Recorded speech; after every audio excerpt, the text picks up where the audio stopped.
Hi, everyone. Welcome to Spirit Switchboard. I am your host, Kerrilynn Shellhorn, and you are listening to us live on the United Public Radio Network and the UFO Paranormal Radio Network, 105.3 and 107.7 FM. I am so grateful. So Lorilei Potvin, my fellow UPRN host of the Angel Rock on Mondays and the Thing at the Foot of the Bed with her co-host David Hansel on Thursday evenings, is hanging out with us tonight. Yes. So excited. So excited. Love it. Thank you for having me. Would you mind sharing a little bit of your background for people that may? Yes, it's much easier. So everybody, yes, I'm getting to be one of the oldie moldies on UPRN now. Hi, Michelle Plummer. I see you. I met Michelle because of you. Anyways, I am a Canadian psychic medium, crystal Reiki, energy healer, Akashic Records practitioner, spiritual teacher and mentor, registered nurse. I've been told I can't say budding animal communicator anymore by my mentor, Julie Jean Bassett. So animal communicator, well-versed in near-death experiences, having had one as a toddler. And I've studied them professionally and personally for over 40 years and extremely well-versed in the paranormal. I always say we didn't go looking for it. It found us. And we shared some of our story on the Travel Channel's Paranormal Survivor, Season 4, Episode 9, called Demonic Hauntings. An interesting fact, I did not know Michelle DeRoche then. I did not get to speak to her. And she actually comments on our episode. I've gotten to know her and become friends with her after. Small world. And then now she's like the station manager, right? Yes. Yeah. Well, and the Outer Realm. She's got Wednesdays and Thursdays. Yeah. Mm-hmm. Hi, James. Relax, everyone. The wizard has arrived. That's awesome. Hi, James. I did. You know what? When I first seen him, does he say Gerard? Is that, I never knew how to say his Gerard? Yeah. Yes. He's got such a cool sense of humor, but I don't know how to take it at first. But he's awesome. Everybody in your chat. It's pretty laid back. Hi, Julie. Thanks for being here. Hi. Contessa said, good evening to my favorite ladies. We love you too, Contessa. Mm-hmm. Yeah, thank you very much. Hi, Tammy. Thanks for being here. And you got Heidi Goal, I think, below up at the top. I hope I said that right, Heidi. Mm-hmm. Hi. From Boulder. From where? Boulder, Colorado. Oh, wow. Oh, yeah. Hi, Jody. Hi, Jody. Oh, James is telling me I said his name correctly. Or Grar James. I said his name correctly.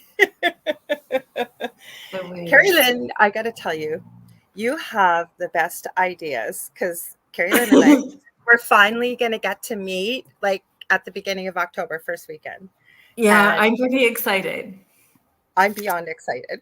So Lorilei and I are both participating in the Lake Superior Paracon in Thunder Bay, which is where Lorilei lives. And it's the first Paracon, or second, I guess. First with Lucky Paranormal. Lucky Paranormal is hosting it.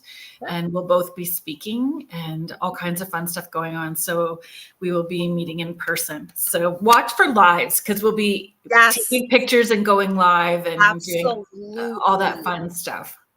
I know you're probably going to be tired when you come in on the Thursday, but David and I are live. And I said, depending on what Kerrilynn's doing, if she's probably not settled, and will probably just be getting in. But if she does get in early and she's just hanging around, David already said, yep, if she's open to it, we're having her on our show Thursday night. Yeah, it sounds fun. Like, I can't wait. We could do it in person together. I'm not that far from you. We're probably where you're staying. I'm not asking on air, but I think I know where you're staying. It's not that far from where I live. Well, it's so fun. And I think I said it today that I didn't feel like I was Paracon ready yet, but really? it's my brain going in all kinds of different directions. And I just need to trust that I've got what I need done. Oh, listen to my Bruce barking. Hi, Bruce. I was actually making things, and we were talking about that before we went live, that we have all these great ideas, right? And you've seen me send you messages going, now I want to make this, and now I want to make that, and now I want to make this. I was painting little tiny pumpkins and Frankensteins and ghosts and little black cats. And then if anybody has a tier tray, you know, those different layers you put out for the season, go on there. I don't know how many I'll get. I'll probably only have one or two because I've been making so many different things. I think I just need to chill. Yeah. Hi, Denise. Thank you for being here with the whole, with all of that. Hi, Denise. It's, yeah, I think I've done as much as I possibly can. And now I just have to go in and be able to have fun with it. Right. Mm-hmm. Mm-hmm. Yep. Same thing. Hi, Heather. Thank you for being here. Hi, Heather. What else? So I do have a few things coming up. I'm just going to mention it now because I know that once we get rolling with our conversation, we're going to go sideways. So I think that I don't have very many tickets. I think it's like over 90% sold for the Love Life Afterlife at the St. Thomas Princess Avenue Playhouse. It is a former church. It is definitely haunted. The Ontario Paranormal Society. So Grant Evans, he's been on a number of times. He's coming back on in October. He'll be back on. So their team is doing an investigation there before my event as well too. They're doing a fundraising event. So it'll be exciting to have him on so we can both talk about that theater because it's definitely haunted. So that's coming up October 19th. And at the end of this month, I know I have not done a very good job promoting it online because my brain has been in all kinds of different directions. But I am teaching a psychic protection class online September 29th on a Sunday on a private Facebook page. So if you connect with me through the website, we can get you all the information and sign you up, and it will be a fun and informative and interactive kind of class. You're an amazing teacher. I'm checking it out because I know I learned things. We learn from each other all the time, but you really are an amazing teacher, and the information and the techniques that you share. A lot of people, I'm telling you, you'll learn a lot. It's Heather Stewart McLaughlin. Is it okay if I kind of like can I share something that you said that I think about? Because that's how, when I'm having one of those days. Thank you, Melody. Thank you. She's just saying she signed up already. And awesome. So I taught a divination tools class last summer. I think it was last summer. And thank you, Heather. And Heather has this amazing place that she's opened up on her property called Come Into the Forest. And it is like a holistic center that she created on her property through the woods. So all kinds of wonderful things that she's going to have going on there. So she came to do this divination tools class. And I always do the over the top. And sometimes it does come from that place of maybe not enough, right? In that ego space. And she's like, that was like 3 master classes in one. She said, I had to go home and process the whole thing, right? So that's what you want to hear. Yeah, because it's just a lot. Hi, Tammy. Thank you for being here. That's so cool. So I am doing a signs and symbols class in December as well too. And that signs and symbols class, I'm going to talk about lots of people ask, why can't I? Why aren't I getting the signs? Or I'm looking for these signs. So the reasons why and how we can maneuver through some of that, the different ways. And then we'll do like a guided meditation and connect in that way. So I just got a meditation from a friend of mine. We have a group that we get together. I've talked about it on a lot of my shows. We represent 5 different countries, but she actually, somebody had said or shared in our little Facebook chat group, and she shared a message. She's a medium, and she connects with what she calls the collective, the center of A.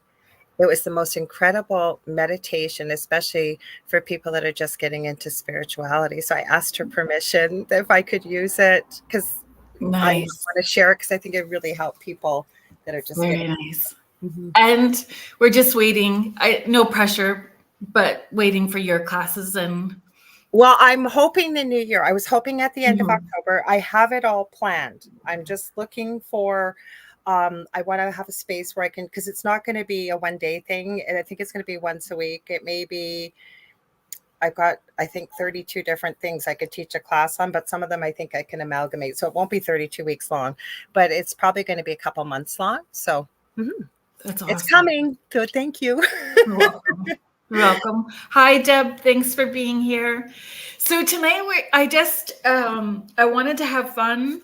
I wanted to have a relaxed conversation. I wanted to have everyone in the chat join in the conversation as well too. So I let my brain go in all kinds of directions. That's where I was going at the beginning of this, because we chatted before and you were asking me and I went, oh my gosh, I love these questions. The best ideas and questions, things that I've never really been able to either chat with somebody else about or haven't even thought about. And I'm going to give you kudos, because the first time I was on your show and she asked me if I'd mind if we got silly or anything, I go, yes, anything, let's have fun. And she asked me who my fangirl crush was on in the paranormal world, and I never thought about it, and I've never forgotten that. I've mentioned it on many shows I've been on too, because I think it was so cool you asked that. Hi, Wilma. Thank you for being here. So yeah, and I think like that would be a conversation that we would have in private, right? So why not like extend it out and incorporate that with everyone else, right? So in my all over the place, one of the first things that I wrote, because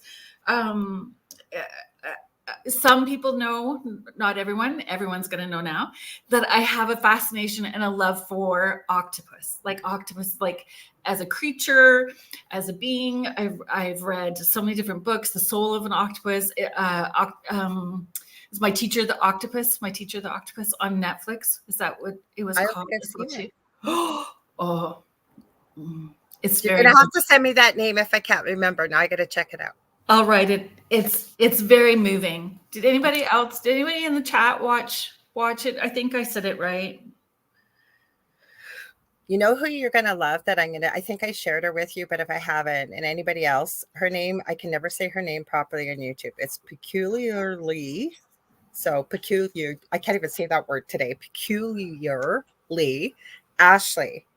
And what she does is she upcycles things and turns them creepy, not gross, but creepy. Right. And every single one of her pieces practically has to have an octopus and a circle window. And she constantly, she tells stories as she's creating, and she always works her husband in, who doesn't think that we need a circle window, but I can put circle windows in here. And of course, we must have an octopus. Every one of her pieces almost does. Yes, I think an octopus should be everywhere. I've got them everywhere, and that's so including cool. one in a little jar. So, and my tattoo, and look, I did not know that about you. Oh, I love your cup. Yeah. Ooh. Look, and so I have iced tea in it, folks.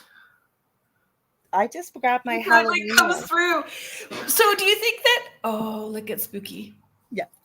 So whether it's my spirit animal or not, I think spirit animals kind of go. But what if the connection is like? What if they are so smart and they're magical, brilliant, and intelligent and intuitive? Do you watch The Boys? Yeah. Okay, so the Deep had a whole relationship with an octopus. I just can't go in that direction in my head. I'm not, but it's just so bad. But are they aliens? Like, are they aliens? Like where are they aliens? Maybe that's the connection. I feel like I'm from somewhere else, or maybe I know that. Apparently, other invertebrates are somewhat intelligent but that has been the big thing within science, and I'm a big science geek too. I truly believe, when I feel into it, as well as from their behavior, the problem solving they can do, and the things I have seen octopuses do are just brilliant. And to me, don't they have 8 brains, I think, too? I think they do. They have more than one brain. It's just everything about them is so different, right? Like it's beyond. I just think they're so magical. And when I got my tattoo, which is like this big huge octopus with the lady in the middle, then I found this art book for artisan dolls. And I found in this book was a doll with an octopus on her head, and it looked like my tattoo as a living doll, or as a doll, not a living doll, but as a doll. They have 9 brains. I thought it was 8. So thank you, Heather. I knew they had quite a few brains. I knew they did. It sounds incredible, this picture you saw. Yeah, I'll see if I can. I think I have the book still on my dresser because it was the doll was my tattoo, and I hadn't seen that doll or the magazine until after. But I think that they are. You think they're alien too? Well, ET. I think they are ET because even when you look at other invertebrates, so crabs, squid, we could go on and on and on. None of them even physically are built the same way. And like octopuses can walk, they can swim, they can live out of water, they can live camouflage. They blend in wherever they are. The problems they can solve. I remember this one story. It was in a lab, and the octopus was kept in a tank.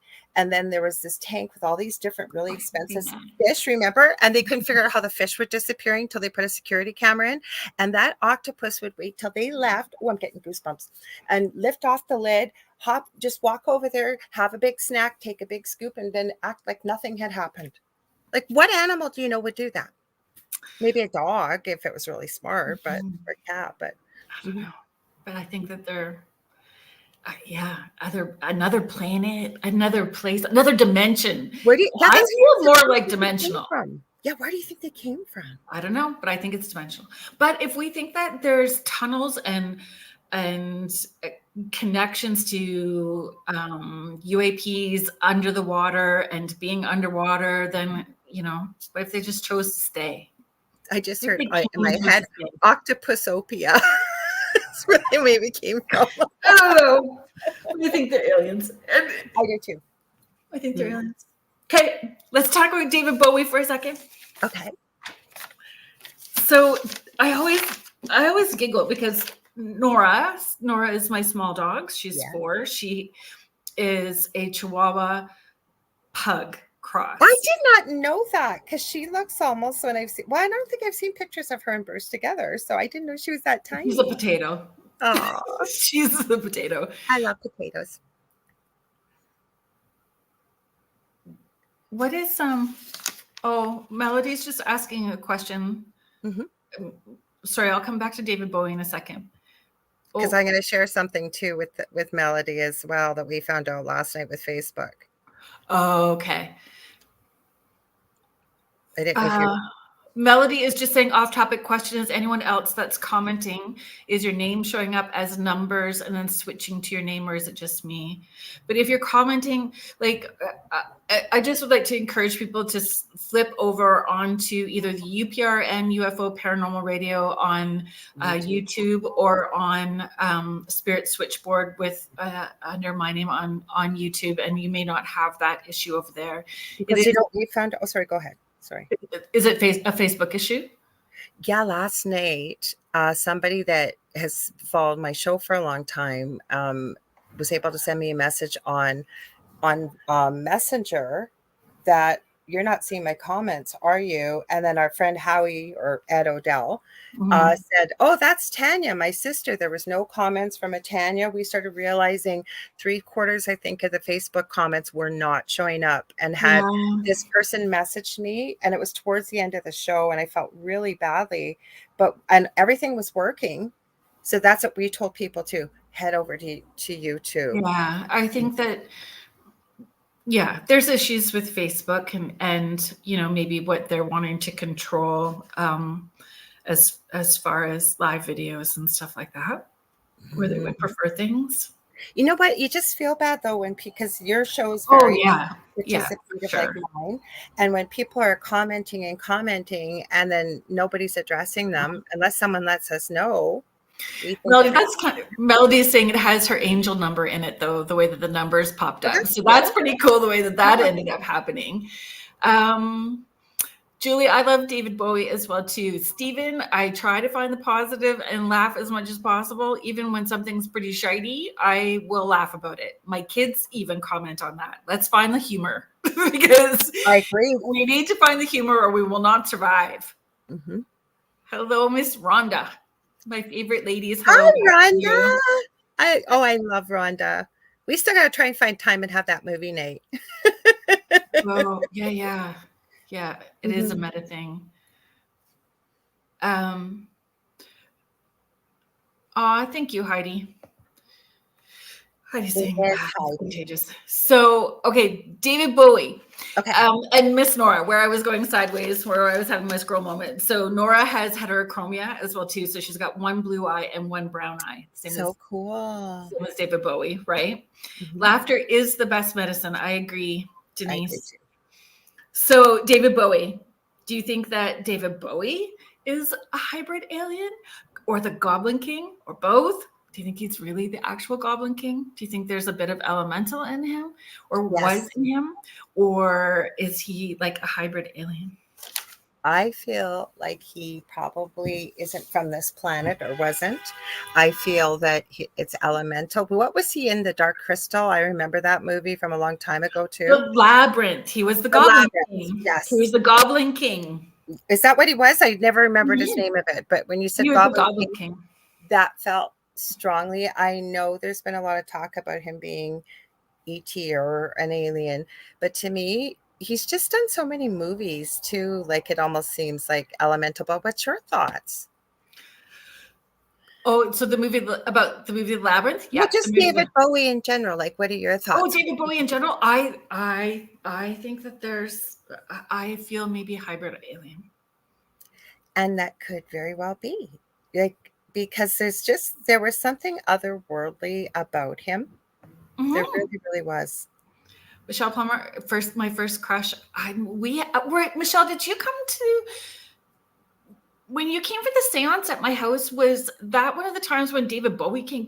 David Bowie did come through in one of the seances that I had at the house as well too, which was super weird because I wasn't sure that it was, and it always wigs me out when people that are that internationally famous pop through. But I mean, what I need to you know what? So the ladies and I work with a very famous past scientist and a very famous actor, and we asked them, like, why us? First of all, we're not famous, like, why would you come through? So you kind of feel wigged out. You're right. And then we asked them, are we the only ones? And they said no, we're working with lots and lots of people on, and it's a collective. I have to think past my meat suit, and it's a collective consciousness. So why wouldn't they connect in? Contessa is sharing he was ahead of his time when you listen to his interviews. And if it was a bit of a spiritual path, if it was a hallucinogenics, whatever it was pushing people's thoughts and moving them to a different place, right? I think probably too, he probably channeled a lot of it. And as well as, they're finding even nowadays, they're going back to in the medical field, hallucinogenics in a controlled microdose, and they can get years of therapy done in one session. It's almost like he was years ahead of everything. Like he had dealt with a lot of issues, maybe from his earlier days. I was so sad when he passed away. I remember that. Mm-hmm. I was too, but he was a fabulous Goblin King in the was it Jareth? Is it THJARETH? Jareth, was that the character's? I haven't watched it since I was a teenager, and I should probably rewatch that movie. Who was in The Dark Crystal then? There was an actor that was I always thought it was David Bowie, but you're right, it was Labyrinth. I'm trying to remember what the actor, because that always made such a deep impact. I know Dark Crystal was all those creepy puppeteers. The skeezix, they look like vultures and yeah, it scared me as a kid. What's that? It scared me as a kid. I loved it. And then when it came back out, they've never come back on. It came out on Netflix for another season. It wasn't as good. Actually, Heidi, I gotta agree with you too. Time Traveler. That's a possibility too. But I still don't think he was human. You just had that feeling about him. Something more. There is something more to it for sure. Mm-hmm. Something more. Absolutely. What do you guys think? Somebody said time. So Heidi's saying time traveler. Michelle, at first crush, do you think he was Goblin King, alien, time traveler? What do you think? He just didn't seem of this earth. And you know the other thing, he was married to Amon, that actress, or sorry, not actress, model. She looked like she never aged. See, there's something. Mm-hmm. I don't think she's from, because I've seen pictures even of her, and I understand about Photoshop and stuff, but she does not, like, she's got to be pretty getting up there, and she's still hardly any wrinkles, and like she doesn't look like she ages. A special voodoo cream. Maybe. I don't know. And they have a little girl together. Heidi is saying in his interviews he looked, I don't know the word, off. Yeah, Ziggy Stardust for sure. And she has a vibe to her too, for sure. Yeah, she does. She does. That's where I was going with it. And they have a child together too. A daughter, yeah. Okay. Okay, so Lady in White. We always hear the Lady in White. And yes. I talked about this when I had who did I have on? Oh, I had a guest on recently. We were talking about the Lady in White. And La Llorona, that's what it is. It comes from the Spanish folklore. La Llorona, the Lady in White. Really? Mm-hmm. I didn't know that. Michelle is saying he presents like royalty, always knowing he's a visitor. David, mm-hmm. Yeah. David Boy, I agree. Okay, so the Lady in White. Mm-hmm. So I said that I have like a bunch of nightgowns from like, I don't know what the website, April Cornell, something like that anyway. Yep. But white, like Little House on the Prairie nightgowns. Because I'm like, okay, so if today is the day that I die or vibrate off the planet, then I'm going to be like the Lady in White. I have an outfit. I'm going to be, if we're dressed for how we want to look in the afterlife, I'm dressed in the Little House on the Prairie white nightgown so I can be the Lady in White. The only thing is I hate dresses and nightgowns. I don't think I've worn a nightgown since I was probably 4 years old. I'd be in dresses all the time. And they strangle me. I'd be in dresses all the time if I could. Little dresses all the time. Mm-hmm. So, okay, Lady in White. So we say Lady in White, and it's always like a haunting. Always like the lady that is haunted or hard done, like had something tragic happen. Crying, searching for her children. Mm-hmm. Yeah, victim. Kind of stuff. And then it's always Men in Black. So it's Men in Black. So like government, conspiracy, authority, all that kind of stuff. We don't ever hear like Women in Black. We don't hear Men in White. Like, why? Are there? Has anybody ever seen a dude in white? Like a Men in White, you mean? Like a ghost figure, like a lady. They're always wearing black, you're right. And usually when you catch pictures. So is it just, does our collective consciousness create that? I think so, because we're all I have a video on my YouTube channel because I always pull it out because anybody can use it. You got it up here. Give me 1 sec. This is what I use in a lot of my healing work. And I actually have a video teaching people how to feel energy and go through the color system. So this is called The Secret Language of Your Body by Ina Segal. It goes through every system in the body. It goes through a lot of disease processes. And she tells her own story about how she healed actual curvature in the spine. But the whole thing is she works with color, energy, and emotions and clearing and healing it. And your higher self, she calls it divine superior intelligence or something, but it's your higher self. My whole point is, so I think overall, collectively, when you look in the world, black is associated with dark, with sometimes evil, whereas white is very pure and innocent and light, right? So to me, I would almost say if you ask me if white would be more feminine in a way, though men can wear white, and black is always associated with maybe more masculine, especially if we're looking back to spirits back in the day. That would be my thoughts. What's yours? Heidi's saying in black, in white, maybe colors are too specific in general, she's saying. I think you're onto something. Are colors a vibration? I think they are. Are colors a specific vibration? Yeah, so when I walk people through the video, and you'll know how to do this, you rub your hands together, pull them apart, you can feel the energy. So then I walk you through and I tell you when you're watching the video, there is no right or wrong answer because everybody color means something different to them.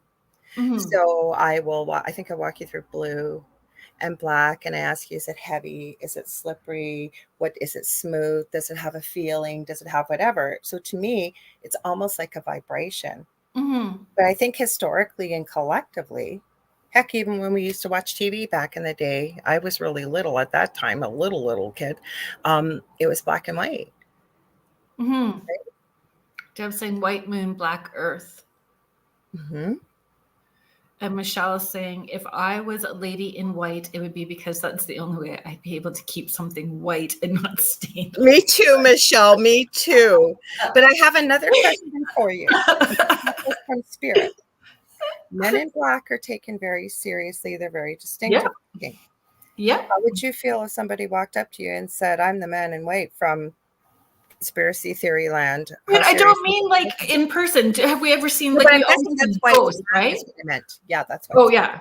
So and that's kind of, I was looking at it like the men that you hear men in black, who are these people that come in the dark truck, right? So the people of authority, fear-based, right? And with ghostly stuff, it's always lady in white and like just.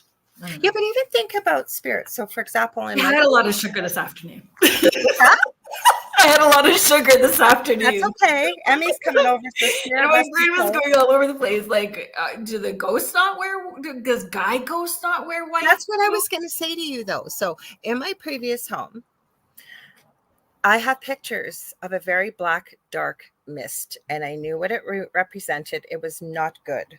But when I've seen a white mist and felt into it, and I haven't seen them all the time, but when I have seen them, they feel lighter and more non-threatening. Now, is that just me or picking up energetically what I think it's supposed to be? Because it almost seems like, let's take the Bible and a Ouija board, for example. And I know they're not the same thing. Now, I'm not telling people to use Ouija boards. There's probably a whole bunch of people that just went, I know. Okay, but Ouija board, break it all down. And no, don't go play with the Ouija board on what I'm saying. I'm breaking it down very simply. A Ouija board is a tool to communicate with the other side, supposedly. And then we take the Bible. Okay. The Bible collectively around the world has a beautiful, positive, generally energy around it collectively.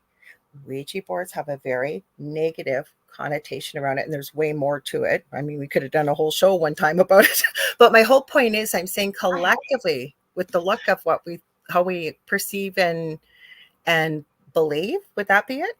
I don't know if I make myself clear, but I think that's why we see what we see. Is it a tulpa? Maybe are we creating it, like you said, with the consciousness around the world? I don't know. Yeah.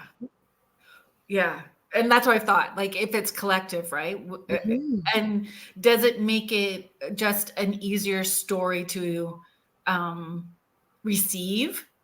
If we put it in white, does it make it sound, lighter in order to receive the story? So Heidi's saying, I believe so too. I started seeing colors going through my chakras in meditation a few years ago, and I love it. So I agree about the vibrations and colors. And okay, but think about this, okay? And I'm sure you've heard this. I have. From the way I have received from spirit, yes, angels don't necessarily have wings, but there are many people who have seen angels as wings and with wings. And when I talk to them about it, or even if we've got a loved one coming through and someone will say, is that my so-and-so? And there's been some creepy stuff going on, really scary, and they're afraid, and you feel into it, and you go, no, that's not the relative. But you ask them, would your relative have done that in life? No, more than likely they're not going to scare you on the other side. So where I'm going is, I believe that things appear to us from the other side so that if you will be able to process and accept it better. So some people will see angels with wings. Maybe if you saw a ghost all on a black sheet, what would that do to people? Because the collective consciousness is, like somebody had said in the chat, ghosts are usually, represented in a white sheet to be simplistic, but this is sharing, when you think about it, most ghosts are presented in white. Even our souls, when drawn, are white in color. So I don't know, like I've seen when it's really that high vibration, it feels almost iridescent to me, not white. it feels iridescent, like opalescent. I don't know. Like I can see it. Rainbow and bright and shining in all the colors. Deborah's got a good point.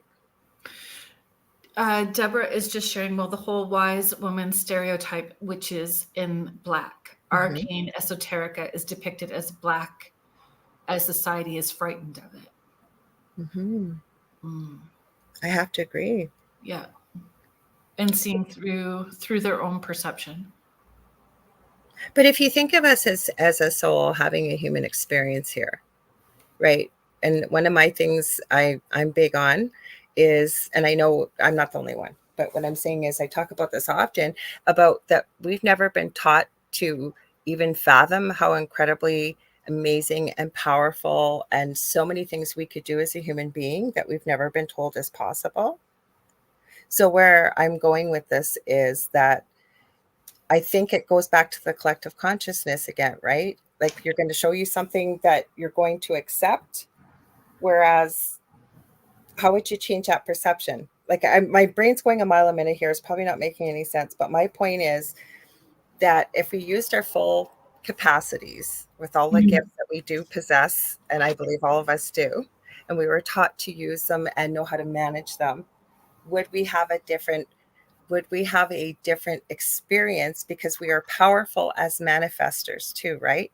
So if we're all connected to the universal consciousness, and overall white is usually seen as pure, innocent, black is sort of dark and evil. Is that what we're either creating? I think we're right back to the beginning, but is that what we're creating as a consciousness? Or is it appearing to us so we will be able to accept it and realize what it is? I don't know. Big roundabout way as I'm thinking here. I'll let y'all know what white is angelic. Yes. Saying white is angelic. Absolutely right, Gerard. Well, I wear those white nightgowns, and I would not say that I'm angelic, but I'm, when I die, we're hoping. I'll be that lady in white that people think is angelic. I'm being cremated, so I don't have to wear anything. I'll have the gray, crazy hair. Oh my God. Can you imagine if somebody, the only picture they had of you was from your high school? My tired eye. In the 80s with the big 80s hair. That's when I went to high school. Like early 90s. Yeah. Deborah is wisely sharing iridescent is all colors, and all colors together are black. Contessa is saying, I don't think we could handle seeing an angel in front of us because it would be too. Well, this is true. And I don't think everyone understands that, especially the archangels. If they show up, it means like there's some big trouble about to happen. Some whooping is about, like, upheaval about to happen. Not everybody. Hi, Jennifer. Michelle. Oh, wait. Sorry. I just did this whole, oh my God, like Kate McKinnon in Weird Barbie. Yes. Okay. So Michelle, this is something I talk about all the time too. And so Michelle is saying, how would we describe it to a person who is blind? And this comes back to that vibration. So I've had many spiritual people tell me that I'm not very spiritual, or that I'm not spiritual enough. And because I don't put labels on everything. I don't either on my spirit guide, because it all has a different vibration. I'm always like, if you have finished eating a big meal that fills you up and you're in that, meal coma, half asleep on the couch, and somebody walks into the space, and you know who it is based on their vibration. Absolutely. That's what exactly the same as you. Yeah, you need to lean into what does each vibration feel like, and recognize what it feels like. Angels, loved ones that are crossed over, the living people, the trees around us, animals, the rocks, water, sand, all of it has a different vibration. So I agree, Michelle. Don't you love I've seen shadow people that are not scary. I agree. And yet I've had shadow people are not scary. And insist that it's shadow, it's evil. No, it's not. No, it is not. It's not.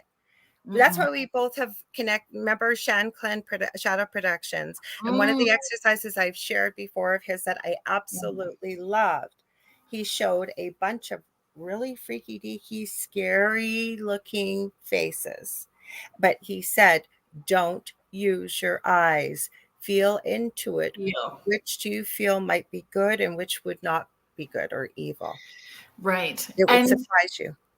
Not you, I so mean, anybody. we're going to tangent off on that and that thought in just a second. Heather Stewart McLaughlin is also sharing, or is it white to contrast and be seen against the dark vastness of space and our inner selves? Which is a great question as well, too. Michelle's here. Woohoo! We have the. No, we were talking about. I was talking about you at the beginning of the show. I've seen white shadows, never thought it possible at our manor house. So exactly, yes. Like if we haven't had that experience, right? So we wouldn't know. So does the shadow feel the same? Does the shadow determine an energy, or every energy is going to feel different? I think you have to feel into it because, again, I agree. I'm very much. Thank you, Michelle, for commenting. Yes, woohoo! Well, she says, I'm very much the same. I don't get hung up on names, and when I'm teaching people, I have gotten the message that the other side agrees that if you get that their name is Bob, and you've associated what they feel like with Bob, that's probably not their name because they don't need names. They feel into one another. So when I teach the Connecting with Your Guides course, I started calling it Who's Your Bob. So my Connecting with Your Guides class is called Who's Your Bob. And I've called it Who's Your Bob for about 12 years now. I did not know that. Yeah. But that's my thing. They agree that we as humans need to label and name things. They don't. Yeah. So exactly. And that's what Deb is saying, labels are a control mechanism. But it's what we need as humans, same as there's no time on the other side, right? Past, present, and future, always at the same time. It's a handmade or a man-made concept that we use to be able to kind of manage what life is down on this planet, right? So. Michelle's saying felt kind, and it's just like, you, Bob. Okay, so here's something too that people need to also recognize. Depending on where you are at with your development and understanding your intuition and understanding vibrations and feels. So again, with your accountability, with your healing, personal healing process, understanding of intuitive abilities, the teachers that you've allowed yourself to be in alignment with, because some teachers only go to a certain level and then they don't allow themselves to continue growing or continue their personal healing, right? So if you only stay with one teacher, you're only going to go as far as that teacher is allowing. I always say go to many mentors. Exactly. So for some people, their intuition is loudest when it is trying to warn you of something. So sometimes, when you think that you're trusting your intuition and the same shite keeps happening over and over and over again. Like, I thought my intuition was leading me somewhere good, but this happened. I thought it was good, but this happened. It's because your intuition is louder when it's warning you. Oh, that's an interesting concept. So really, really starting to understand how your intuition. So then when you start going, okay, so my intuition is warning me for this, so I'm going to take this choice, and you start understanding what that starts to feel like, then your intuition gets louder in that direction in a more positive way. So depending on where you're at, you really have to understand and observe and reflect on how your intuition is working for you in order to understand that. Agreed, 100%.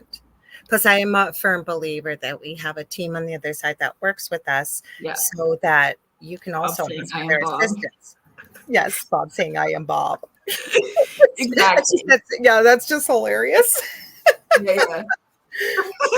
Because I got into, I didn't, because I don't like confrontation, right? Communication does not have to be confrontation. And somebody in the woo world asked me what my spirit guides' names were, and I'm like, I don't know.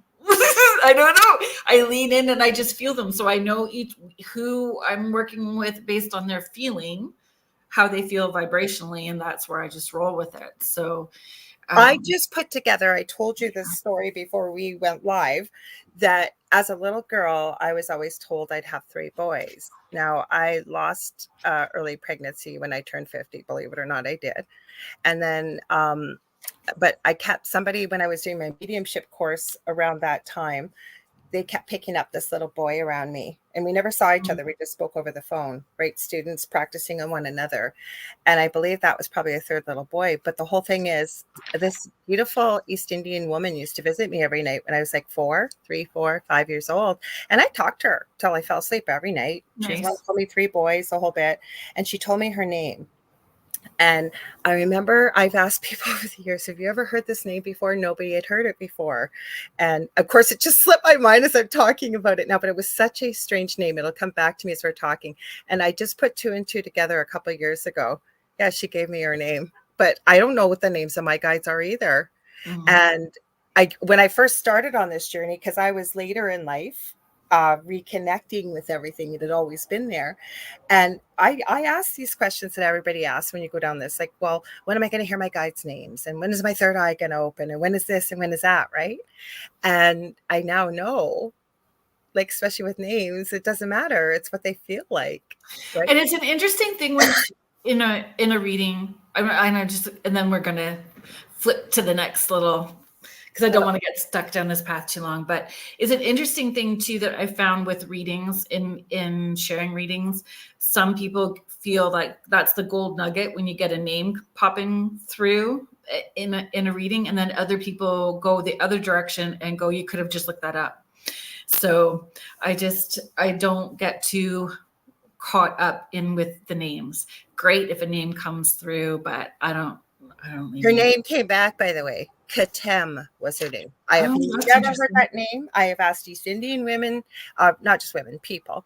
Have you guys ever heard this name? I've asked many people over the years. And I remember her distinctly telling me what the name is. And she told me the names of my boys.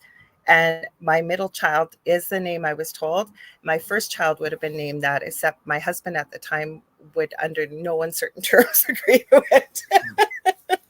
That's funny. Sorry, I had to share that a little bit. Okay. I don't know what the right word is I want to use for this. So, urban legend. Do you have a favorite, like, urban legend, folklore, story, creature? Oh God, we could be here all night. One that you're drawn to? Like paranormal wise, you mean? Yeah.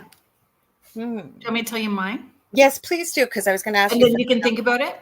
Yeah. Contessa Martin is sharing, I had a dream of a man telling me his name, and then he was my guide, and my dad in my dream told me to call him when I need him. Oh, beautiful, Contessa. And I believe that if I needed to know the name, they would have given me one. If I needed it, then it would have come through, but I didn't need it. And it's so refreshing to hear you say that, because most people in our world, right? What's your guide's names? I know my guide's names. And I always like, no, it makes me have stink eye tight butt. Like a stink eye tight butt. They're all named Bob. Bob 1, 2, 3, 4. Yes, they are. They're all Bob. And okay, so what's your favorite urban legend? You gotta tell me, because I wasn't sure where you were going with this, and then I'll. Okay, so have you heard of the Van Meter? Michelle, if you're still listening, I'm sure that you have, because you are our walking encyclopedia of all things. She sure is. Mm-hmm. High strangeness and paranormal. So the Van Meter visitor, the Van Meter creature. So in Van Meter, Iowa, Bloody Mary, I never hear about. Oh yeah, so we could talk about Bloody Mary too. Yes. So the Van Meter, so it was a 9-foot bat-looking creature with a unicorn horn. Right up my alley. I love right? In 1903. Yeah, in the early 1900s in Van Meter, Iowa. And all of these people saw it. It apparently had a very strong, stinky odor to it. And it was like a comic book creature. Like, it would shoot out a beam of light from its unicorn horn, and people would pass out from the light and the smell. So it's been investigated. It's a mystery. They have folklore. They keep the legend going. They don't really know what it was. It was seen over a number of days, 3 or 4 days. And then and they're shooting it. So it was like Teflon Superman, and bullets weren't taking it down. Oh my and gosh. by the third night, there was a small one, a smaller creature, and Dalek-like. Yes. And so they saw it flying away. They're peppering it with all of these, shots. Nothing's taken it down. And they because there was 2 of them by the third night, go down this mine shaft down into these tunnels. Always tunnels, always mine shafts. Just like in true crime, if you follow it like I do, there's always a Walmart involved. Oh yeah, Walmart's a whole other beast for sure. And it left 3-toed tracks. That was the thing I wrote down because I forgot. I'd never heard of that. Mm-hmm. So when you said urban legend, this isn't really paranormal, but if I guess an urban legend that I've kind of been drawn to, I was thinking about the babysitter that's at home, and I used to babysit a lot from when I was barely 11, and it was like that. There's somebody in the house and they're calling from upstairs on the phone, and you're downstairs babysitting. That was the creepy part. So not really paranormal, but what I have been drawn to. Isn't that Black Christmas? Isn't that the movie Black Christmas?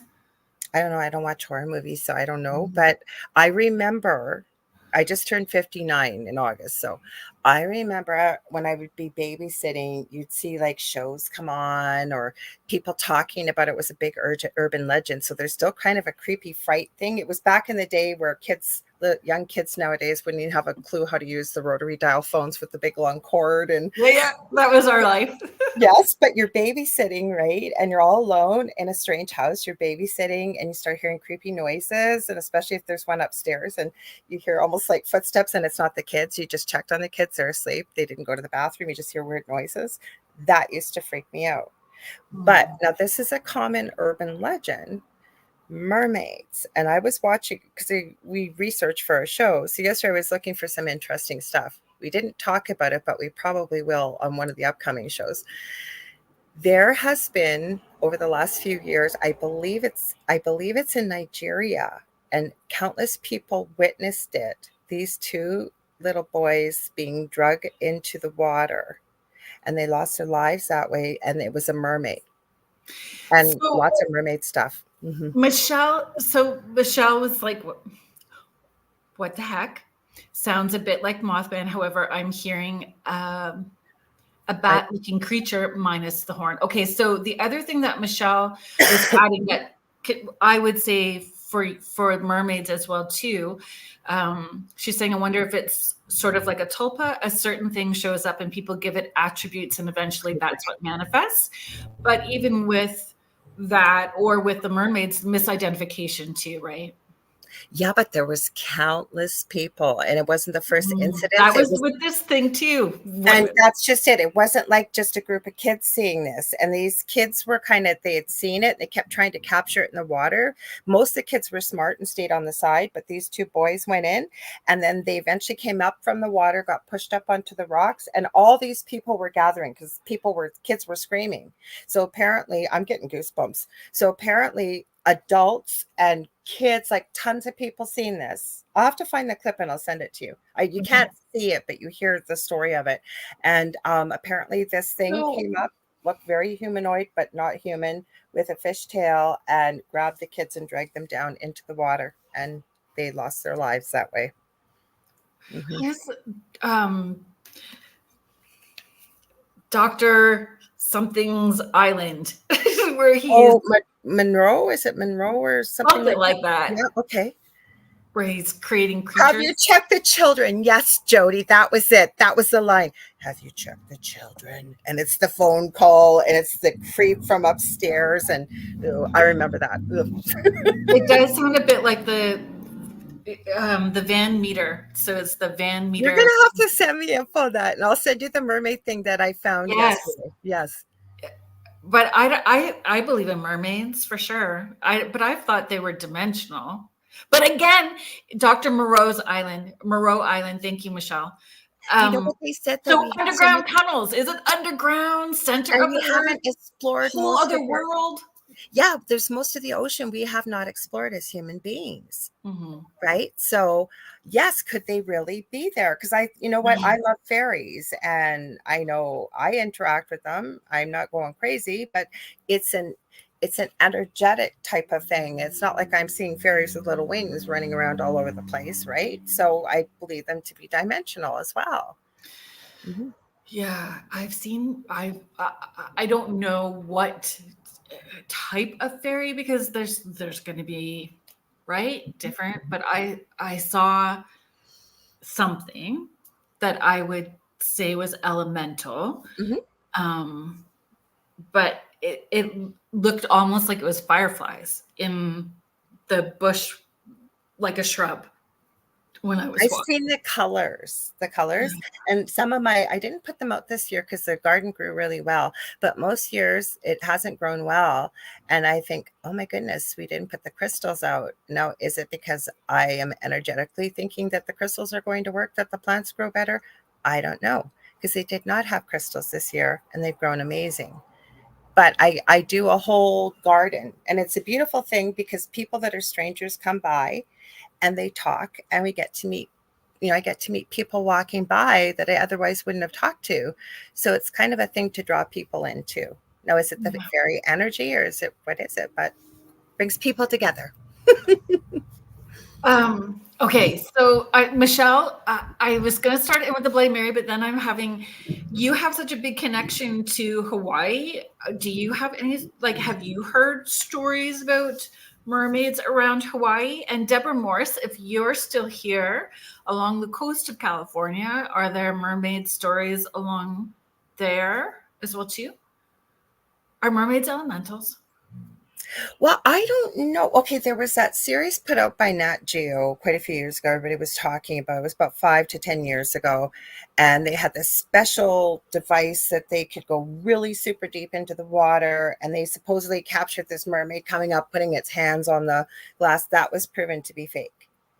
But Mhm. there are skeletons like this thing I looked at. There's a picture of a skeleton that's completely humanoid, but tinier on top with a complete fish skeleton going down to the bottom.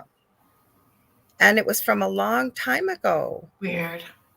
Well, look at all the Loch Ness monster type creatures I was that all for that even when I was little. I was Mhm. all for it. Contessa's saying the um, elementals are all around us. We see them when they Yeah. want us to see them. Um, Michelle is saying giants getting killed by giant squids. I'm not being creepy smiling, but Kerrilynn, another thing we bonded on quite a few Giants. months ago when you said, I'm going to be doing a show about giants. And I went, oh my gosh, giants. I'm like right now totally into giants. Like I got to find out, like, why are they all of a sudden showing up? I have a friend that's from the UK, also a Canadian because she married a Canadian. They now live in Mexico. And I'm seeing so many reports of giants down in South America. Well, that's not South America, but Mexico and South Yeah. America. But why? Where are they coming from? Center of the earth. Could be. Don't you remember the green kids that came up from the center of the earth? There was that story many years ago. Little boy and a little girl, and they couldn't speak English. They were completely green. And it's documented in the history. I think the little boy died, but the little girl grew up.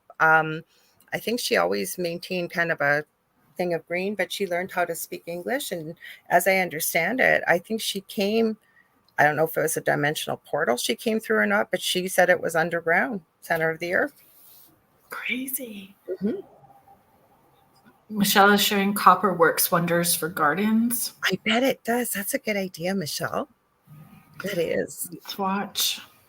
Mm-hmm. Michelle, when we were talking about urban legends as well too, when we started this conversation, she's like Bloody Mary. Did you ever try Bloody Mary?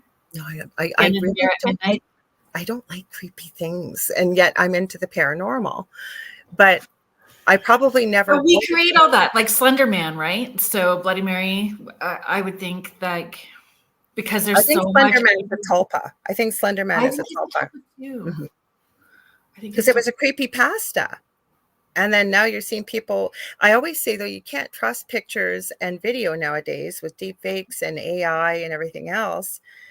but it was showing up before we saw that technology. Now, Bloody Mary, I was too much of a chicken. I really was, because I've had paranormal stuff, as most of us in this field, since I was a little kid, always around me. So I was terrified to try it. Did you? Did you play it? Oh yeah, I tried it. Nothing happened. But I shared this meme, I think not that long ago on social media, that if you said my name, if you say my name in your mirror at midnight 3 times, and I'll show up at your house to pet your pets and snack from your fridge. Please leave cheese. We just have Michelle on here. I've never heard of Hawaii night marches. What are those? Michelle, did you try doing that? But I mean, I think that you need to be open to any of that, right? You need to be open that if you're going to open a door, potentially something's going to happen. So don't open a door if you're not. Instead of just telepathically thinking about you, because that's what happens. If we think, then the other one picks it up. But I think I got to call your name 3 times so you can come visit me. And pet my dog. Collective consciousness, right? Mm-hmm. Nope, she didn't try. Nope. Contessa said it didn't work for her. Nope. Michelle is saying she remembers them. Mermaids? Is that what we're talking about? No, I think she put Hawaii night marchers. Oh, Hawaii night marchers. I don't know what those are. Do you? No. So both Michelles, Michelle Plummer and Michelle DeRoche. Because Michelle, you said Night's Watch. I don't know. Sounds super interesting. Night marchers. Oh, I'm gonna take a quick look. You gotta take a look now? Yeah, now I gotta look. Night marchers. Michelle is saying night marchers. That's what I figured she was talking about. Okay. I don't know. I've never heard of them before. Of course, my phone decided to try and play. Sorry, guys.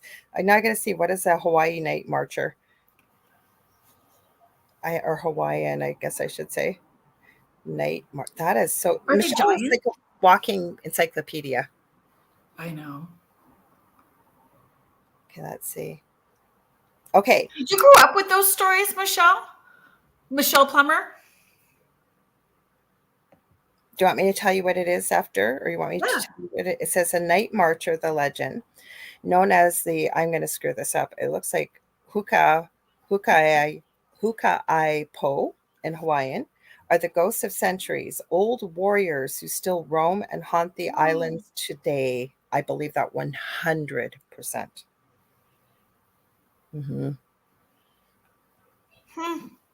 I have never been to Hawaii. That's on my bucket list, but I have always believed it to be a very magical place, steeped in a lot of legend and history. Now, I understand with modernization, but people that still connect, I think, to the way of life before it became what it is now, and the history and the connection with the earth and the sea, I think it's probably a very magical place energetically. Oh, so Michelle Plummer knows what they are too then. Okay. Yeah. She has a very family connection. Her soul is in Hawaii. Aw. That's on my bucket list. She's saying yes, plenty of them. Most of them are focused on respect to the land and ancestors. Oh, interesting, Jennifer. And Jennifer is sharing, I felt the energy almost overwhelming at Pearl Harbor. But if everything's energy, right? And again, sorry, what you're going to say? Oh, hi, Mesh. I always say she's in the future because it's Saturday over there, almost Saturday. Yeah, and Michelle is sharing about the green. Yeah, the green kids. Yeah, I knew Michelle would know. Yeah, the green kids. Yeah, so the tunnels. Maybe we need to do a show that's just about underground tunnels. Kentucky Goblins. Those I have not heard of either. You've not heard of the Kentucky Goblins? You are a walking encyclopedia as well, because there are things I've said to you before, and you go, oh, yeah, I know all about that. No, I've not heard of Kentucky Goblins, so please do tell. So minings, like all these closed mines, and it will sound like a little kid laughing inside these tunnels, but they're these like little tiny goblin creatures that that come out of the tunnel. Mining? And they're supposedly like telepathic as well too. So Kentucky, but not mining in mining tunnels as well. Mining tunnels, and then underground tunnels are, but this sounds like something completely different. So holy crap, you really got to be on your head on a swivel in those mining tunnels if you go down there, right? Yes. Sorry, I'm lost. I'm trying to keep up. Okay, I'll stop talking. No, I'm listening. Okay, Michelle is our Michelle DeRoche is sharing ghostly apparitions of a band of beings who move with purpose to the beat of primitive pounding drums. Some say they are armed spirit warriors en route to or from battle. Wow. They show up once in a while. Lovers talk about them. Heidi Goal is sharing, I have a good friend, sister, that lives off-grid on the Big Island. It all looks so amazing. Yeah, I maybe like Tommyknockers. I don't know, but it would be an interesting, we could really deep dive into all those different. Mm-hmm. Take a look it up. Sorry? We can say it quickly. She's asking what are Tommyknockers. It has to do with the mining tunnels, and some say it's the spirits of past miners, and you hear other things about it. And there's a couple paranormal shows out there a few years back about mines and paranormal activity. You probably find it somewhere online somewhere. It's pretty good, pretty spooky. Contessa sharing, I went to Hawaii over 26 years ago, and I agree with Pearl Harbor was such an intense experience. Well, if everything's energy, right, and the rule is it can only be transferred from one place to another, you would think that something of that magnitude and sadness, the land would hold it, right? And that's why I think we see activity in places, especially that hold a lot of sadness and tragedy. And I know you know that, but for anybody else out there, yeah. Mm-hmm. Heidi is sharing, have you heard of the tunnels and all the conspiracies out of the airport? They don't try to hide all the strangeness that is said to be there. My son Taylor actually did a segment with me, and we talked about the Denver airport on that segment. I was there like probably about 7 years ago, and I didn't realize when I was going there I was going to a retreat, and all of a sudden I went, holy crap, I'm in Denver airport. So and we had to wait quite a while. I was looking all around, and none of the things that we've seen pictures of or heard, everything was covered. I think it's yes, Michelle, that's exactly. You need to get out of my head. That's some of the stuff I was thinking about. Reptilians, yes. Reptilians, exactly. That's what we said too, and inner Earth for sure. The whole world is filled with underground tunnels. Agreed. And holes don't come from nowhere.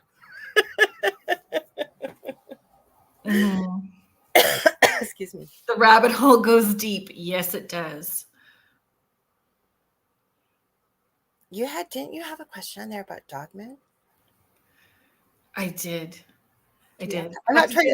I'm super excited about that one because I've never heard someone ask me that. So okay, we're just gonna keep going on my list of questions. Okay, I'll stop asking. Oh, I have photos of Michelle DeRoche is just sharing. So our Outer Realm host and station manager, I have photos of what looks like a type of goblin may actually be a golem type character coming out of a tree stump where a sinkhole was spotted in Grimsby. So I had sinkholes as potentially a topic for us to talk about. Out of my head, Michelle. Crazy. So yeah, and I would say like the Kentucky goblin, I would say golem type looking thing as well too. Oh. A person. Yeah, that's what I was going. Fell into the sinkhole when her boyfriend got her out. They turned back and took a picture, and then caught this guy thingy. Ooh. Crazy.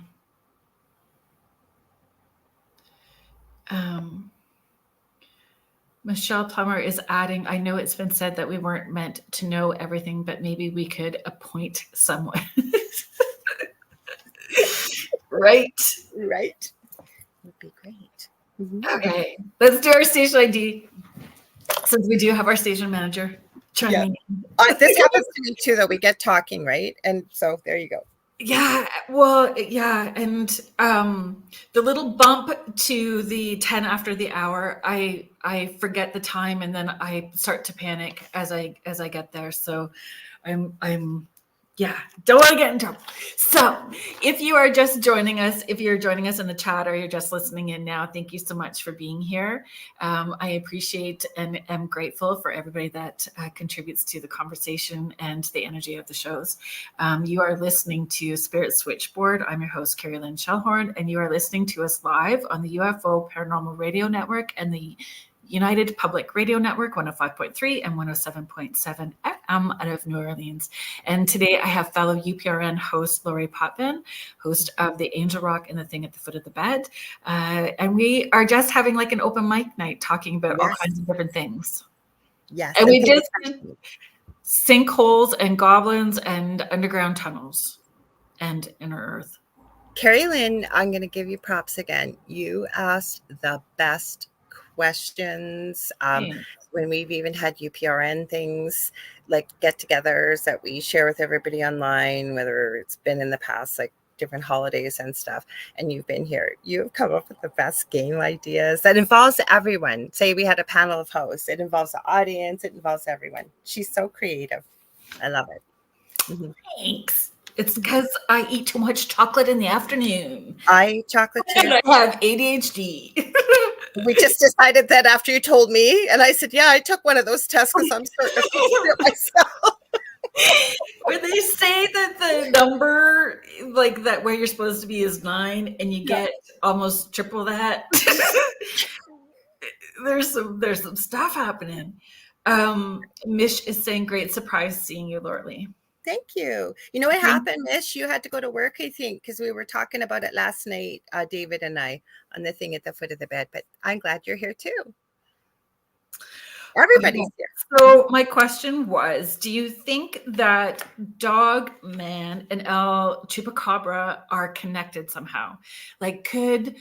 I know, Michelle, you're here and you know much more than me, but it was just, my brain was going in so many different directions today. If they're both like dog-like creatures, can they be connected or related? Like Dogman could be, you know, the evolved one, and Chupacabra was like the stanky cousin that went feral and got booted out of the tribe. You know, I love what you asked about that. I listened to that question twice.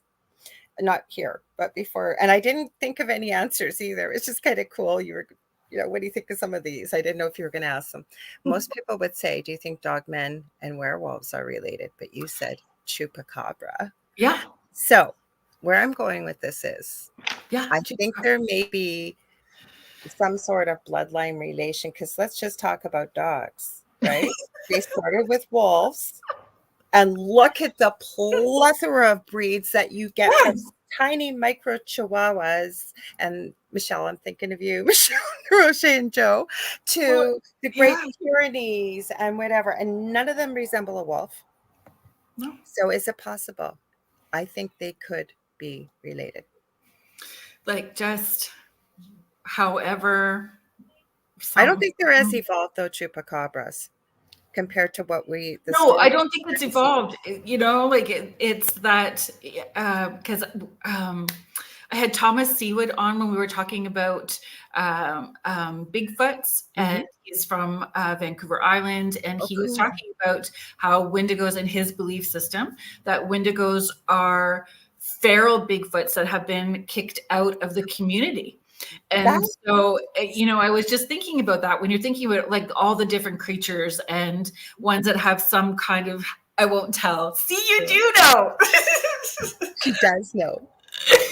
Yeah. So like, exactly. I never heard that about Wendigos. I was just listening to something on Wendigos. That it is, you know, they've gone feral, so the community has booted them out, and then they just go more feral in order to survive. So, you know, the Beast of Bray Road, any of those things that look somewhat, you know, Didn't I mention Howie earlier? Ed Odell, I did. I forget what I was saying. It was all good, Howie, I promise. So Ed Odell of the Rift Nation Network, the Orion Effect on Sundays, and the Outriders Outlaws, first Saturday of the month. Thank you. And we know Rhonda because she's his co-host, and she's awesome too. And they always support our network. They really, really do. Howie, and there's been others from his network as well. Yeah, very much so. Michael Rath, it's all paranormal wearing different masks. Absolutely. Michelle, like Gollum from Lord of the Rings. Yeah, just. Well, true if you think about the story of it, right? How Gollum became Gollum, and he used to be a hobbit. That's Mish's sharing. I love hearing stories about little people or tiny people. We got those here in Canada, that's for sure. Not just in Canada, but I know we do here. So Michelle, our Michelle DeRoche, just so you know, I'm going to remember forever that you said, I won't tell. And the little kid in me will be like, Mom, how about now? Can you tell me now? What about now?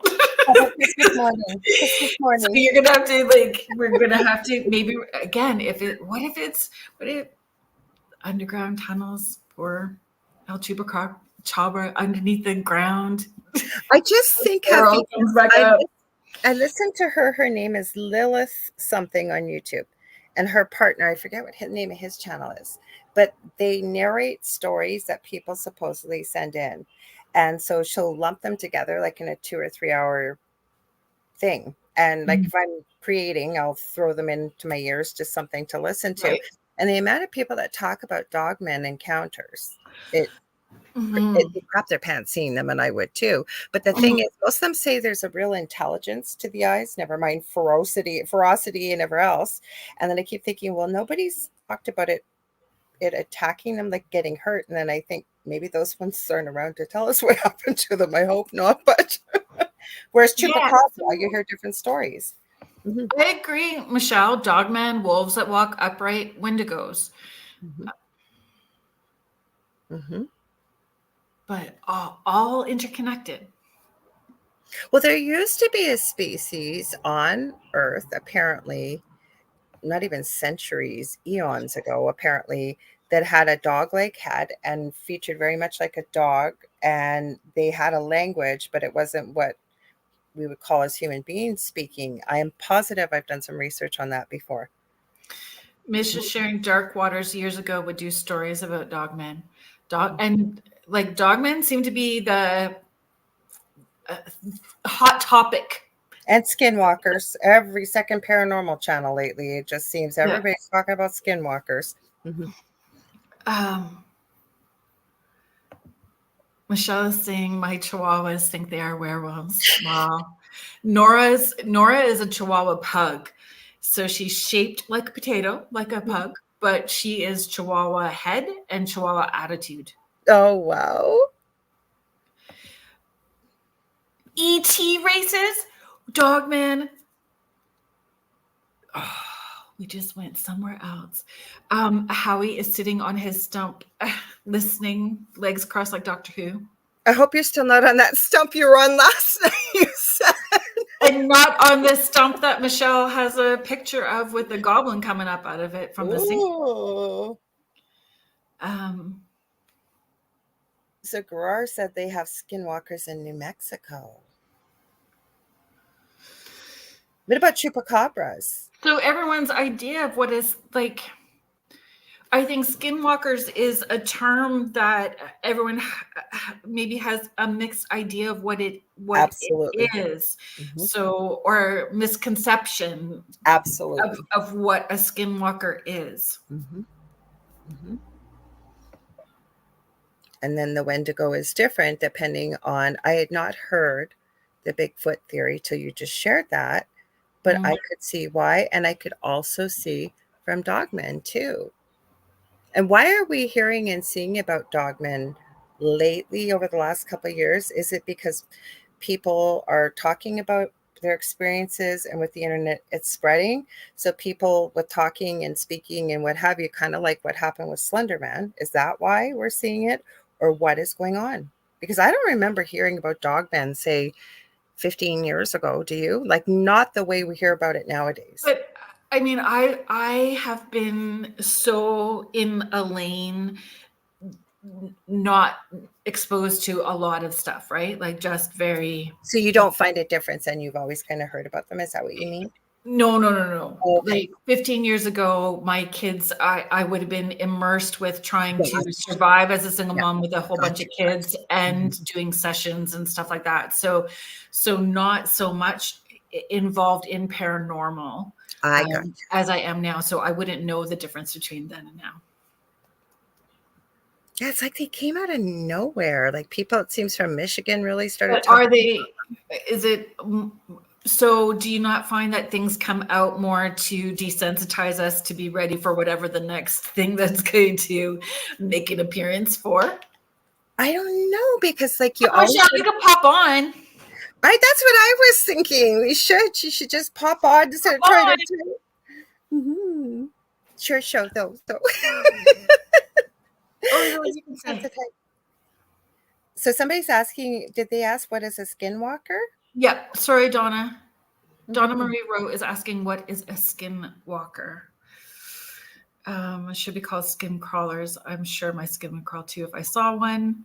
And it's just saying. Is this supposed to come from Navajo legend, and you have to do a really dastardly deed, and it's involved with black magic and stuff, but you can shapeshift and do things like that? Please correct me if I'm wrong, but I believe, or am I missing anything? No, it is somebody who's wanting to have that, exactly that sort of shape shifter ability, but in order to achieve any of that, they have to harm someone within their that they love in their family structure. And then they can tag somebody to haunt them. They do all kinds of things. A dire wolf. Yeah, I had two big wolf encounters in my old house, but go ahead. Sorry, I jumped in. Michelle DeRoche from the Outer Realm is sharing. I had a dire wolf encounter. I have pics of the paw prints. Wow. And so, Michelle, you've started something, because Michelle Plummer's asking to see the picture of the goblin. The story I told, I think I might have mentioned it last night, but in my old house, you know how girls talk, and I was talking to my friend. She lived in California, and we were on video chat, and she goes, "Oh my God, I love your hair color." And it wasn't purple then. And she said, what did you use? I go, "Well, hang on." The garbage can was just outside. I went out the front door, and I went to go pull the box right. It was right on top of the garbage. And I'm showing her, and she's yelling, Lorilei, get back inside, get back inside, get back inside. And I am mesmerized. Probably about 15 feet across the street, there is the hugest white, silvery, I'm getting goosebumps as I'm talking about, see-through type wolf. And it's walking very, very, very slowly, and I don't feel threatened in any way. And it stops, and it turns, and it looks at me. It has the most incredible glowing aqua eyes. Meanwhile, she's yelling at me to get back in the house, and I'm turning the phone around going, "Can you see this? Can you see this?" And it's walking, comes to the corner of the street. As it crosses the crosswalk and goes past the telephone pole, it disappears. Now, this is the really weird part. My kid didn't know why I was outside when it came in, because my friend kept saying, "You didn't hear that growling and snarling?" Well, my kid, my oldest, you've met him, he didn't know that I was outside, but he goes, "Mom, were you just outside?" And he goes, "Yeah." He goes, "What was all that growling and snarling?" And I didn't hear anything. Story. And dire wolves are supposed to be extinct. Like, they're supposed to be extinct. There was a black one with red eyes too, but I didn't have quite as close encounter as I did with the white one. Oh, Heidi, that sounds cool. What's the name of that? Sorry, I'm just getting lost here. Okay. Shapeshifters. Michelle is asking to see the goblin picture. Heidi is saying, I just watched a documentary on the Navajo and skinwalkers. If you remember the name, please put it in the chat and we'll put it up. Good channel to watch, Unearthing the Supernatural with Sean Clan, Hero, and I forget their late friend. They had some crazy paranormal experiences, and I loved how they handled the skinwalkers. They didn't walk He has a whole, and he released a video this summer about skinwalkers as well too, and he does have that one of how to tell the difference, right, between something that is negative and what isn't, and it's like a little test. Sean Clan has a lot of great videos, teaching videos from an Indigenous perspective for sure. Absolutely. I've shared him. Skinwalkers have been seen in Canada. Howie is we talked about this last night on your show. Yeah, we did. Yeah, we did talk about it a bit last night, Dave and I. Yeah.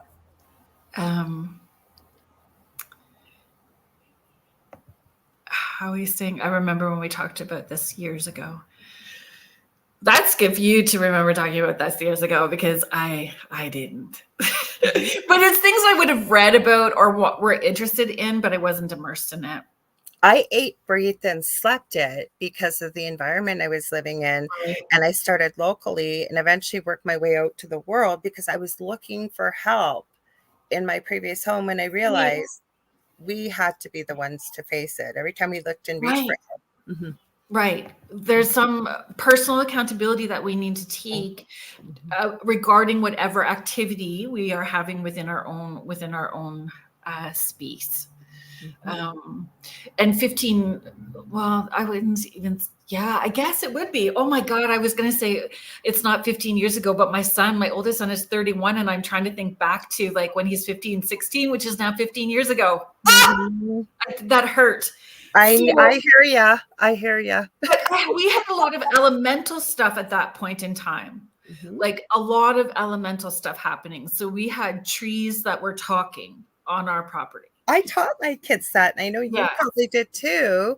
Yeah. And you know the weirdest thing, I remember teaching my youngest that has severe autism. So, and I mention it because he's very spiritual and very psychically connected as well. But I was teaching him, we were out at the park at our old house, and I was teaching him to put your arms around a tree, especially when you're upset. And this little one came out of nowhere, like wasn't with us or anything, and was so, I think, really drawn in by the energy and kind of the magic around the whole experience. It was one of the coolest things. So, that's how my kiddos were raised, especially in that house. Heidi is sharing, I tried to find the name, but it was a photographer that went out with 2 guides to a cave where rituals had been performed. Contessa was asking Lorilei if you've had anything happen to you since you've left the house. Yes, I have, but nothing like my previous home. We did have something, not purposefully, I believe, but we did have something sent to us.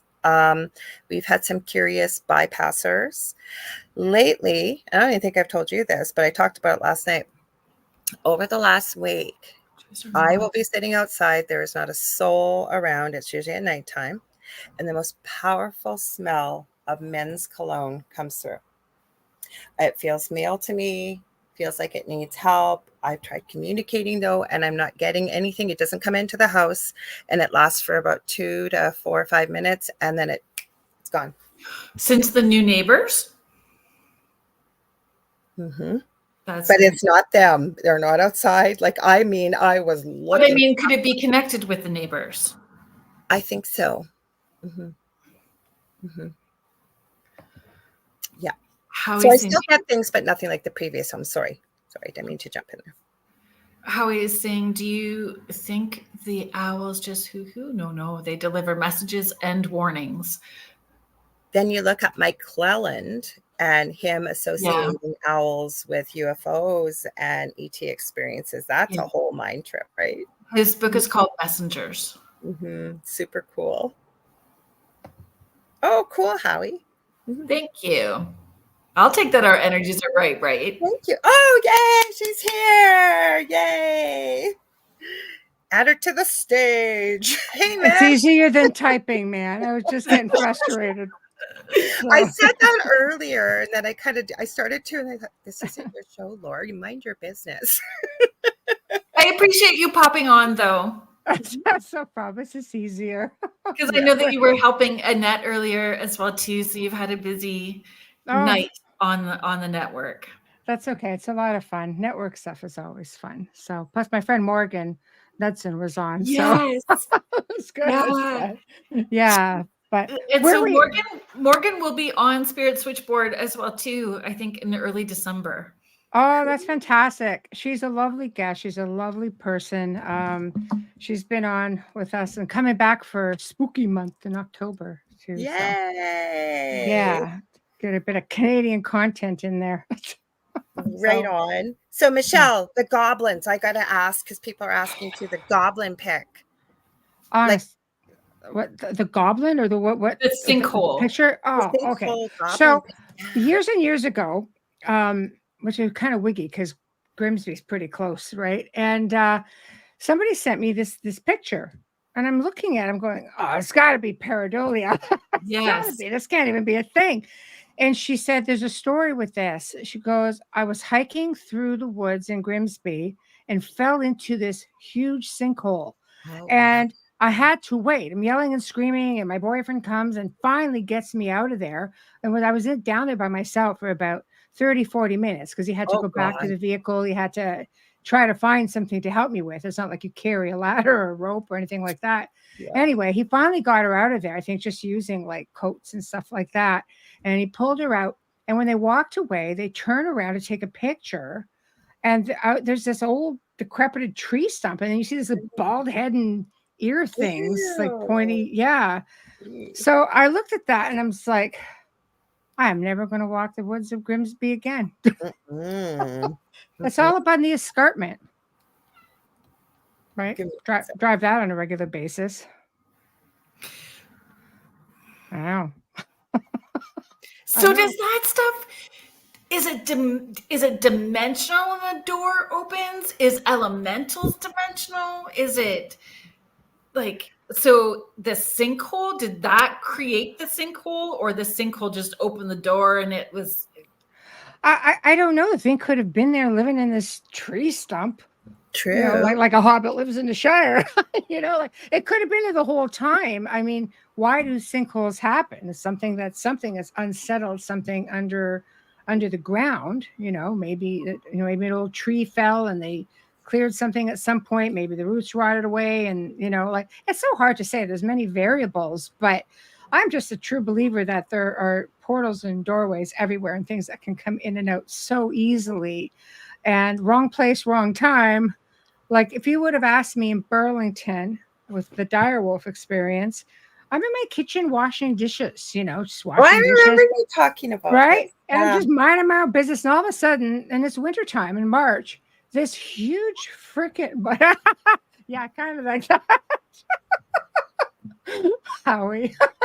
Anyway, so I don't have my phone with me. It's in the den in the other room because I'm hand washing just a few dishes. And this huge wolf. I grew up north. I'm used to timber wolves. I mean, I'm not phased, right? We're not phased by wolves. You just see them. Yeah. Right? Exactly. It's not phased by them. It's a wolf. Okay. It's a bit big, but okay. This thing was chasing a rabbit. And it came out of nowhere, literally out of nowhere. And it stopped. The rabbit went underneath one of our outbuildings. And this thing stopped, hunched up, and dropped. And it just stood like loud and proud, as I say. And I'm like, and I'm not moving because I'm like, shit, if I move, it'll see me. Because there's a huge picture window with no curtains so I can get a view of the ravine in the back. And it sat there. And I'm like, I'm going to slowly inch to try to get to my phone. I moved just slightly. This thing swung back, looked at me, and it was just gone. So anyway, Wayne calls me. I'm like, get over here. Bring the phone. Pictures. I have pictures I need taken. I'm just, you know what I was thinking too, your friend about the guy with the stump? Thank God if he was going to make his presence known, he showed up after she got out of the hole. Can you imagine if he was stuck in that hole for 30 or 40 minutes? This was somebody I didn't even know. They just sent it to me randomly thinking, we thought you'd like to see this. I'm like, hell yeah, I'd like to see that. So with the Anyway. dire wolf, you guys went back out after. So you Yeah, got we went because we were just in the back part of the property, and Wayne I told him to come. He's got these really long hands, so he puts his hand next to the print in the snow, and I mean it was as big as his hand, like a paw print. Like it was. I mean, you think, right? And I was just like, so he's got comparison pictures. I was like, wow. So if you have something like that, would you not have all the other stuff as well too? Like, is it kind of like having an autoimmune issue? You don't have one, you have 2 or 3. So if you have one paranormal, Kerrilynn, you want to go for that? 2 or 3. You really want to go down that road, Kerrilynn? Yes. I found out. I love your troll story from when you were over in Romania. That story too. Oh my gosh, The you guys story? Oh my gosh, that was crazy. I don't remember. Things happen to me all the time, which is exactly what Kerrilynn is saying. Yes. I'm a freaking beacon. Yeah. I found out after I moved all are for weird that there were, in Canada, I think we call them more the wolves that walk upright so much. Had experiences with them in Niagara and had experiences with them in Burlington. I have found all kinds of reports in Burlington of people seeing these things, and there are these long, lanky type dogs, and they stop and they stand up and they walk. Anyway, I found out literally on that bend around from the property that a friend of my son said, oh yeah, him and his dad saw 2 of them one time. They just stopped and stood up. I'm like, okay, what? Then my daughter says to me, oh yeah, one night I was looking outside, because we had the properties surrounded by ravine, and there was this tall thing standing there with red glowing eyes just staring back at me. I'm just like, how old are you? And she says, I don't know, 10. Okay, so I can't even, were you projecting something? Yes. Were you mad at me that night? Yes. I don't know. So I don't know. I get experiences like that all the time. But as far as the Romania story, which one was that? I was there for almost 3 weeks. I think. Oh, go ahead. Sorry. Just because you have had so many different experiences, we were talking about like a favorite urban legend. Is there an urban legend that hasn't come across your path, but you would be interested if it did? Well, I mean, I think a lot of them, it's not that I wouldn't. Who really wants to experience an urban legend, Kerrilynn? Really? Is there a story that you're drawn to? I guess it's not that I want to see, but I think I would want to see the bat with a unicorn horn. And if I passed out from the stank of it, I don't know if I actually would. I really want to point that thing at me. Whatever comes out of there, that's magical. Okay, yeah, see anything magical. I love bats, but having one of them bigger than me would be kind of rough. But a 9-foot bat with 3-toed foot impressions is what it left, apparently. And there was a small one, and then it went down into an abandoned mine shaft tunnel. Again. Tunnel. Mm-hmm. I'll tell you something. Would there be an urban legend that you're drawn to that story that you would want to know more? And I mean, I'm sure that there's lots, but what one currently? And it's a toss-up because I gravitate to so many different parts of the world where they have so many different urban legends. But let's just say good old Canada. Yeah, I'd like to learn more about the wolves that walk upright. I would like to learn. I've never heard that. Oh my God, Elmira, really close to Kerrilynn, just saying. Yes. There were stories there that was told to me by a woman. And ironically, Wayne met somebody else from that area that told a similar story. But my story was a woman used to spend her childhood on her grandmother's farm. And the grandmother would say, do not veer off to the edge of the property. You're talking like 100, 200 acre farm. But you could see the tree line. She goes, the wolves that walk upright live out there. So she's heard these stories forever. So when she was about 16, she goes, or 15, I don't think she was quite 16. She goes, I just decided, screw it, I'm going to walk out there. She was halfway across the property. She goes, it took probably about a good hour and a half to walk at. And then on the tree line, I could see 5, what looked like wolves. They had these long, the snout. She goes, and they were walking upright. So she goes, needless to say, I turned around, walked back, and never said to my grandmother, you were right. They're actual wolves. Yeah, well, she says that they look like wolves. They had big dog heads and they were walking. But I think they're very lanky. They're not these not what we are used to seeing. Like, let's say Dog Man, because they're big, Yeah. very big and full. But people Muscular. have sent me pictures of Dog Man, nice and full. So we know they're out there, right? Then you're looking at the here's one local, the Port Robinson Beast, which is out near Port Robinson, near Niagara Falls. And a girl had come through. She had said something to Wayne. She goes, my bridal shower. They were camping and partying around a campfire. Yeah. And she said they took a drive, and they all of a sudden they see this thing, and it paced the car. She thought they outran it. She goes, we got home. She goes, it was big, like the total Dog Man full. She goes, we got home, locked the door. And she goes, we came out the next day. There were scratches like into the metal. She goes, kind of like their way of saying, like, I found you. I'm like, it's a dog. Of course it was. Yes. But if it's marked it, are they having other weird experiences since then as well too, or just that? Like, Yeah. And then my mind goes in all kinds of different directions. too. Port Robinson has weird energy because I've done Because they split with the lock. They But split right. in Okay. half. So I'm in northwestern Ontario in Thunder Bay. Oh, I've We been do there. have everything. I've heard of reports yes, of you dog. do. I know you've been here. Oh, There's that's crazy out there. It is crazy. But so why are you guys like, I've never heard of actual wolves upright. This I got to look at. I believe you, but why? You guys are kind of in the southern tip of Ontario, whereas we're closer to Manitoba, if you will. So why is that, I wonder? Well, I mean, we're just north of the United States border where they have a lot of dense forests, like Washington State, things like that. I mean, you have, Bigfoot, like I was saying, early in the show. It's like when we were talking Father Sean's show. So we have like our family. My son has 100 acres up there, but there's all this bad luck that happened on the property. Like the house blew up, something like that. And the next house got built. Guy lost his mind, bulldozed it over, brand new house. It's not far from Algonquin Park, and we all know there's a base under Algonquin Park. Yes. So anyway, it's all woods, and I think there's a couple of neighbors, and we had a caretaker there, and I basically said to him, because I had a guest on the show and I was making it funny. I thought it was hysterical. They said, don't go out clanging pots and pans because they'll look at it as a sign of war. I said, right? I said, Rob, whatever you do, don't go out there with pots and pans. This is going to rip the trailer apart. Anyway, he was like, half indigenous, right? So he's out there smudging and doing tobacco offerings. Yeah. And he goes, I don't even joke with me. He goes, I hear freaking tree tapping going on at all different times of the night.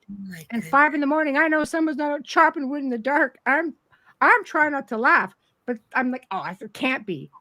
But then I see this thing Paranormal caught on camera. Somebody within that area catches this big Bigfoot walking on the side of the road in the middle of the day. And there's caves. We have a lake on that property. There's caves in that area. Wow. Are there tree structures? Like, have tree structures been found on it? I don't think he went looking. Can I? Yeah. Sign me up. I'll go walk around. Yeah. 100 acres to walk. But then the neighbor, who's a little bit kooky, but he's got another 300 acres. And then you've got 20,000 acres of national park. Wow. There's a lot of room for them to be around. True. Right? So, and who knows what else? I mean... So, okay, does there have to be a lot of room? There would need to be a lot of room if they were looking for food sources and all that kind of stuff. Mm-hmm. But there really wouldn't need to be a lot of room, would there, if we're saying that there is portals where they're popping in and out? Can they just pop in if they're? Hey, I believe that's the theory. The salmon in this stream, and I'm gonna go over this way. I believe that's the theory that some people lead to because it's more of a quantum thing. Yeah. And try to add a little bit of something extra. What if they move time-wise? What if they're a few seconds faster than us? So I think that that's a thing. I do think too. I'm all about it. I've had other people who have been very gifted, who have worked with them and have said, yes, this is a thing. Worked very closely with them, ironically. Cindy is just saying it's interesting that they are always seen alive. I wonder if they are immortal or something. So curious. Me too. I'm with you there, Cindy. Have you guys ever watched that channel on YouTube? I'm sorry but he's kind of a jerk. He's Canadian. It's called How to Hunt, I think. And people write in their stories from around the world with Bigfoot encounters all around the world. And people have written in that they've accidentally, while they were hunting, shot one. Now, again, I don't know if they're true or not. I'm just sharing what he's talking about. And his theory was, and again, I'm not considering him an authority, that apparently, especially in North America where we're seeing these things, that there's usually within a 2-hour window, somebody higher up, will say, within our governing bodies that they can call that will come and pick these bodies up. That's why we don't find them. MNR for cryptids? I don't know. I mean, I have pictures that somebody sent me of a. That's why I'm sharing it. What do you got? What do you like? Anything is possible because there's a lot of stories that surround it. When Mount St. Helens, exploded, many people spotted military helicopters. There were 3 of them that took out 3 Bigfoot. Now, somebody recently sent me pictures of another area. This is the recent pictures. Same idea. A helicopter carrying this Bigfoot body. My problem is I'm very leery now because we're in an age of AI and mastering at fabrication. So what do you believe? If I don't see that freaking thing myself, I agree. I'm going to be leery. If it's not a Polaroid camera film, no, exactly. You can't fudge that, right? Nope. I know. The Canadian guy that saw the giant. That whole thing about him, that he saw it, and next thing you knew, it was kind of like, no, you didn't. And apparently there's a big tent that went up. He had it on video. I forget what his name was. And now apparently he's missing. And he actually denounced everything he had taken on video and stuff, but he kept looking over to the left. Like, again, it could have been a big hoax. I don't know, but it's still out there. I don't know. You're talking about what, giants now? Yeah, with the giant on one of the mountains out in BC. And same That's thing. Too close for comfort. But look, they had one just during the Gulf War. Soldiers shot one down. There are pictures of that. And that's not that long ago. You seen the pictures? Well, they've got pictures. Oh, yeah, I knew that. Yeah. Kandahar giant. Yeah. That's recent in our time. So when was the BC one? When was that? Was that recent? That was in the last 2-3 years. I'll see if I can find that's more recent. They're around. Was driving along and he seen it up on the mountain and he stopped to take a picture and he kept trying to go back and he got stopped. And then the next day when he went back, though, there was a big military tent and darn straight. Let me tell you something, especially out in that area, and I'm sure they're all over the world. We have areas like this, dense forests with huge cavern systems. They don't even ever have to come up for air. Some of these deep caverns have their own bloody ecosystems. I agree. They don't ever have to come out. Who knows what's down there creating those I want them to adopt me. What? I don't going underground. Adopt me. I want to go under and face the golems if I ever came to visit. Oh my God. Oh my God. Kerrilynn. Honestly. Oh, you were. Hello, Dale Quigley. I hope that you were having fun at the UFO Contact weekend. I don't know if I saw you guys live. I saw Michael John speaking. I hope you guys are having a lot of fun. Yay.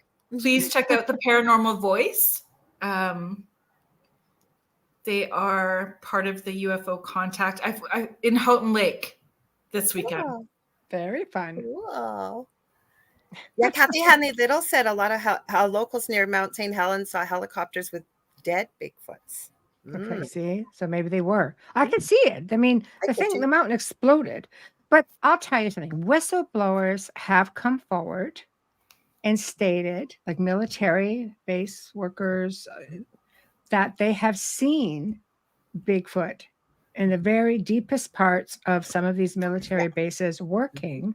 So I don't know, are they prisoners or are they there in conjunction? Like, again, it's not like it's just one whistleblower. There have been different whistleblowers. One of them got threatened and retracted everything for the safety of his family and such. So you just don't really know. But they're out there.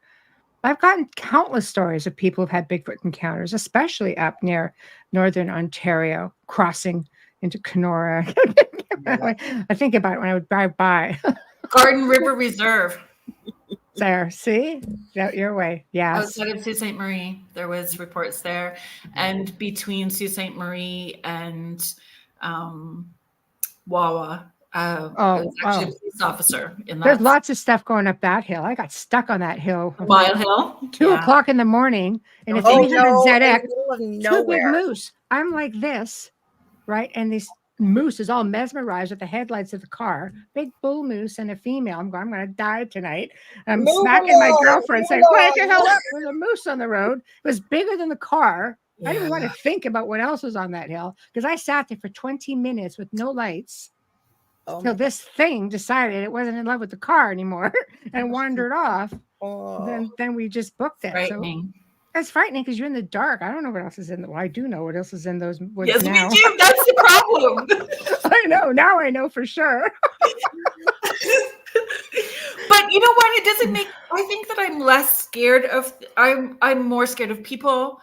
I am more scared of stairs that I can see through, like that have no risers. I'm more scared of these sort of things than I am that stuff. Right.